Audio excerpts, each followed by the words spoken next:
have a plan for the people of my country. মনে করুন 2026 সালের 12ই ফেব্রুয়ারি বিএনপি ক্ষমতায় আসলো। I have a plan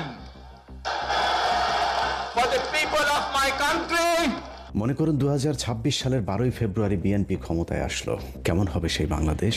time মেশিনে আপনাদেরকে কিছুক্ষণের জন্য 2031 সাল পর্যন্ত ঘুরিয়ে আনবো।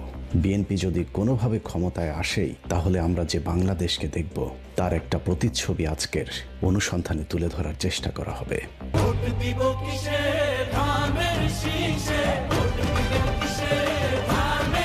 মনে করুন 12ই ফেব্রুয়ারি নির্বাচনে বিএনপি ধানের শীষ বিজয়ী হলো এবং বিএনপি সরকার গঠন করলো। তাহলে বিএনপি 12 তারিখের নির্বাচনে বিজয়ী হয়ে সরকার গঠন করলে কেমন হবে তার ভবিষ্যৎ সরকার, সেটা বুঝতে হলে তার অতীত ইতিহাস একটু দেখে আসতে হবে।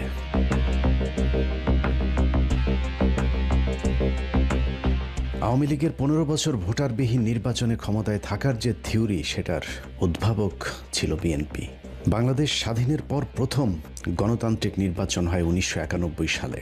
সেই নির্বাচনে বিএনপি ক্ষমতায় আসার পর 1996 সালে প্রথম নির্বাচিত কোনো সরকারের 5 বছর পূর্ণ হয়। কিন্তু ক্ষমতার 5 বছর পূর্ণ হবার পরেও বিএনপি নির্বাচন দিতে গড়িমসি শুরু করেন।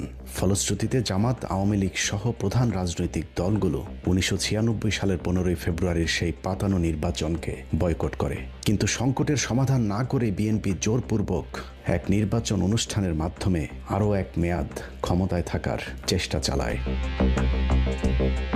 সে নির্বাচনের পর সরকার গঠন করলেও বিএনপি 3 মাসের বেশি টিকতে পারেনি।